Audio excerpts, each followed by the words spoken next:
ଯଶସ୍ୱୀ ଜୟସ୍ୱାଲଙ୍କ ଦୁଃଖ ବୁଝିବେ ଏହି ଅଭିଜ୍ଞ ଖେଳାଳି। ଯଶସ୍ୱୀଙ୍କ ପରି ଏମାନଙ୍କୁ ମିଳିଥିଲା ଶକ୍ତ ଧକ୍କା। 200 ପୂରଣ ହେବା ଆଗରୁ ଯାଇଥିଲା ୱିକେଟ୍। ତେବେ ସୂଚନା ଅନୁସାରେ ଭାରତ ଓ ୱେଷ୍ଟଇଣ୍ଡିଜ୍ ମଧ୍ୟରେ ଚାଲିଥିବା ଦ୍ୱିତୀୟ ଟେଷ୍ଟ ମ୍ୟାଚ୍ରେ ଯଶସ୍ୱୀ ଜୟସ୍ୱାଲଙ୍କ ସମେତ ପୂରା ଟିମ୍ ଇଣ୍ଡିଆକୁ ବଡ଼ ଝଟକା ମିଳିଛି। ଗତକାଲି ଓପନିଂ କରିବା ପାଇଁ ଆସି ପୂରା ମ୍ୟାଚ୍ରେ ଏକୁଟିଆ ଲମ୍ବା ସ୍କୋର କରିଥିଲେ ଯଶସ୍ୱୀ ଜୟସ୍ୱାଲ। ମାତ୍ର ଆଜି ଗୋଟିଏ ଭୁଲ୍ କାରଣରୁ ସେ ରନ୍ ଆଉଟ୍ ହୋଇଥିଲେ। ସେ 175 ରନ୍ କରିସାରିଥିବା ବେଳେ ତାଙ୍କୁ ବ୍ୟାଟ୍ରୁ ଦ୍ୱିଶତକ ଆସିବ ବୋଲି ଅନୁମାନ କରାଯାଇଥିଲା।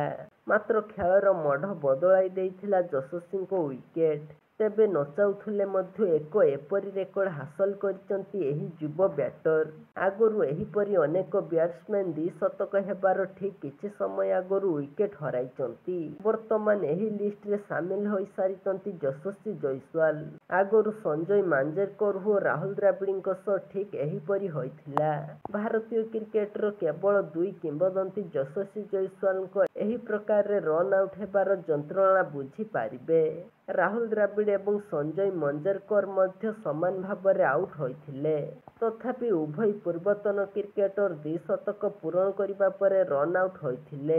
ଭାରତୀୟ ବ୍ୟାଟ୍ସମ୍ୟାନଙ୍କ ଦ୍ୱାରା ସର୍ବାଧିକ ରନ୍ କରିବାର ରେକର୍ଡ ସଞ୍ଜୟ ମଞ୍ଜରେକରଙ୍କ ନାମରେ ଅଛି। 1989 ମସିହାରେ ଲାହୋରରେ ପାକିସ୍ତାନ ବିପକ୍ଷ ଟେଷ୍ଟ ମ୍ୟାଚ୍ରେ ପୂର୍ବତନ ଭାରତୀୟ ବ୍ୟାଟ୍ସମ୍ୟାନ୍ ସଞ୍ଜୟ ମଞ୍ଜରେକର 218 ରନ୍ କରି ରନ୍ ଆଉଟ୍ ହୋଇଥିଲେ।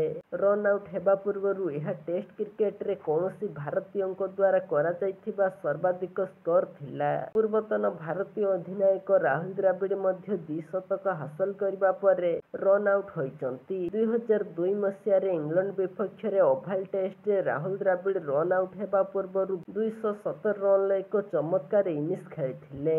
217 ରନ୍ରେ ଥରେ ଆଉଟ୍ ହୋଇଥିଲେ। ଏହାଛଡ଼ା 180 ରନ୍ କରିବା ପରେ ମଧ୍ୟ ଆଉଟ୍ ହୋଇଛନ୍ତି। 2001 ମସିହାରେ କୋଲକାତାରେ ଅଷ୍ଟ୍ରେଲିଆ ବିପକ୍ଷରେ ସେ 180 ରନ୍ କରିବା ପରେ ରନ୍ ଆଉଟ୍ ହୋଇଥିଲେ।